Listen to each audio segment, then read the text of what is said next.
¿Sigue con la idea de ser candidato a gobernador y unir aún con el macrismo? No, yo nunca dije eso. Yo lo que dije es, primer término, creo que tiene que haber un mecanismo de confluencia de las fuerzas alternativas al kirchnerismo para evitar que se reedite la reelección de esta pesadilla que tiene la Argentina. Yo nunca aspiré a ser candidato a gobernador. Lo que ocurrió fue que empezaron a hacer encuestas y la encuesta daba mejor y empezaron a generar esa alternativa. Yo lo que no he dicho nunca, y no lo voy a decir, es que si las circunstancias requirieran mi participación, estoy dispuesto a hacerla. Creo que el país necesita en ese sentido, a nivel del gobierno nacional y probablemente del gobierno provincial, un frente muy amplio. Esa unidad tiene que acoger la diversidad. Es decir, yo creo que las ideas entre las fuerzas opositoras son muy diferentes entre sí, entonces tiene que haber forma que esas ideas se expresen en el debate, no solo electoral, sino posteriormente en la gestión de gobierno, y creo que esa complejidad de las circunstancias que tenemos no está reflejada. Ahora, no puedo evitar que me atribuyan candidatura. Por suerte no fue astronauta. Por suerte, pero si me dice que está la posibilidad de hacerlo, ¿por qué partido iría? No, bueno, hay una de las razones fue que yo no tengo vínculos hoy ni con radicalismo, más allá de las relaciones buenas que tengo con una parte sustancial de su dirigente, como no tampoco las tengo con el PRO, o sea, no he tenido esas relaciones. Lo que se me atribuyó fue una cosa que estuvo fuera de mi control. ¿Cuáles son los mayores problemas que enfrenta Argentina actualmente? A mí me parece que el problema más grave es su crisis institucional, su falta de límites, lo que ha generado el desborde de poder, el descontrol presupuestario, inflacionario, la pérdida del federalismo, la destrucción en última instancia de las garantías y derechos que tienen los ciudadanos en nuestro país. Me parece que esa crisis institucional es la más grave y la primera que hay que atender. O sea, resuelta la cuestión institucional, el propio ejercicio de esas facultades nos va a permitir lidiar con los problemas como la inflación, como la generación de empleo, como la seguridad, como el federalismo. Sin reponer el andamiaje institucional, me parece que ninguno de esos temas tiene abordaje posible. ¿Qué visión tiene respecto de toda esta nueva cultura que se ha gestado en Argentina, quizás con los 10 años de kirchnerismo y más, sobre el no trabajo? Uno de los supuestos centrales del régimen republicano y democrático es la ética de ganar el pan con el sudor de la frente. Ajá. Esa ética es esencial a la autonomía de los ciudadanos. Los ciudadanos son autónomos si viven de su esfuerzo personal y no de la limosna oficial. Si viven de la limosna oficial, finalmente están subordinados al proveedor de la limosna, al que hace la beneficencia, y en última instancia eso genera una sociedad sin el nivel de, digamos, de reclamo y de autonomía que usted tiene cuando gana el pan con el sudor de la frente. Y por eso yo creo que en ese sentido abandonar la ética del trabajo, como abandonar la cultura meritocrática, como abandonar la valoración del esfuerzo, le hace un gran daño al régimen republicano, porque en última instancia nos convierte a todos en ñoqui del poder. Bien, coincido. ¿Qué debería hacer Argentina para cuidar y reservar las reservas del Banco Central? ¿Cuáles son las medidas que debe tomar para evitar que desaparezcan? Bueno, las reservas no desaparecen porque sí, desaparecen porque básicamente financian el desequilibrio fiscal. ¿Por qué han caído las reservas? Sí.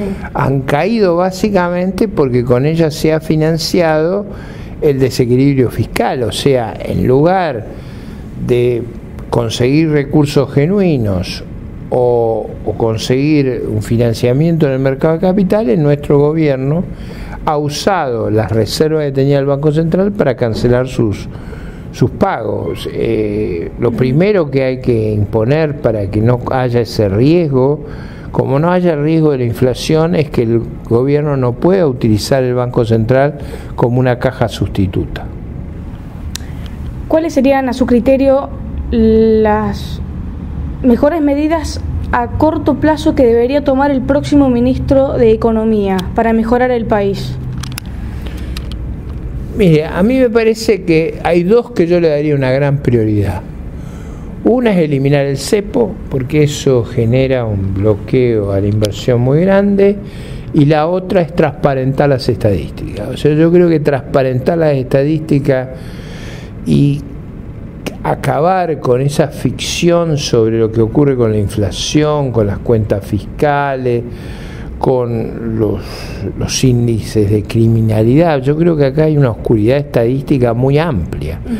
Yo creo que es vital que sepamos la verdad para poder actuar, pero es vital para la ciudadanía, para que entiendan la naturaleza de los problemas que tenemos.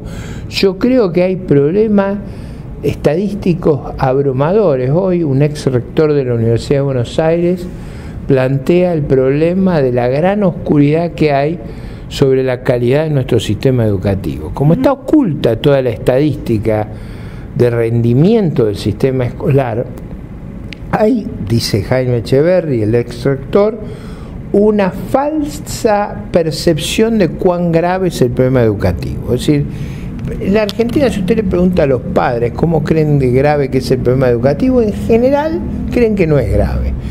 En el resto de América Latina hay una gran preocupación con este tema. ¿Por qué es eso?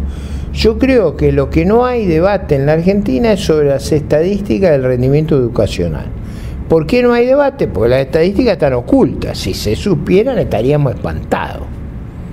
Yo entiendo que si a mí me prestan algo y luego lo tengo que devolver y con intereses, tengo que devolverlo y sin quejarme. ¿Qué está pasando entonces ahora con esta idea del kirchnerismo y de los jóvenes con respecto a la elección de patria o buitres?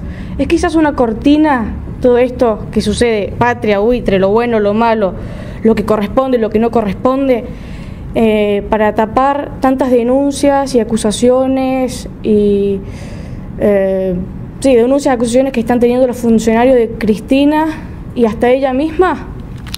Bueno, parte es eso, parte es ocultar la mala gestión que hicieron de la deuda. Parte es que no hay un debate racional sobre por qué negociamos tan mal, por qué Uruguay negoció como con el mismo tiempo que nosotros. No tiene ningún juicio, ninguna deuda y ningún conflicto. Y nosotros tenemos juicio, deuda y conflicto, y tenemos una deuda mucho más chica que la uruguaya.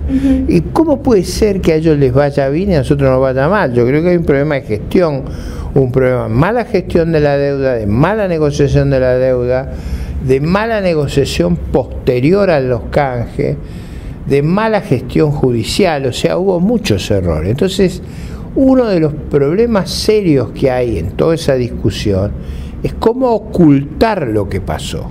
O sea, alguien podría preguntar, pero digo, ¿cómo es posible que Uruguay, en el mismo problema que nosotros, no tenga ningún problema y nosotros lo tenemos?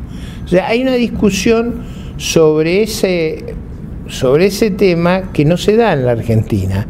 Si no se da la discusión que si usted cree que hay que sujetarse a las reglas que usted mismo propuso, porque acá el problema es que las reglas las propuso Argentina. Es decir, Argentina eligió quién iba a ser el lugar donde los temas iban a ser juzgados.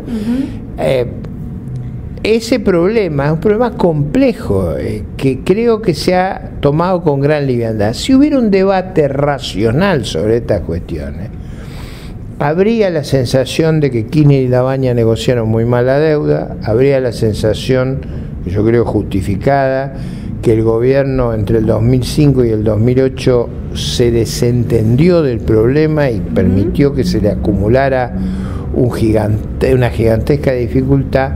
y habría yo creo que una mala praxis extraordinaria en cómo se dirigió el juicio, porque el juicio se dirigió muy mal y se argumentó muy mal, y dado esa circunstancia usted no solo ha perdido el juicio, sino que lo ha perdido en las peores condiciones posibles. Entonces eso es lo que se está tratando de ocultar con esa visión maniquea, decir buenos y malos. Pues bueno y malo oculta lo que es esencial, que es que mal se gestionaron estas cuestiones. Si yo le digo el nombre Griesa, ¿usted qué cualidades le atribuye?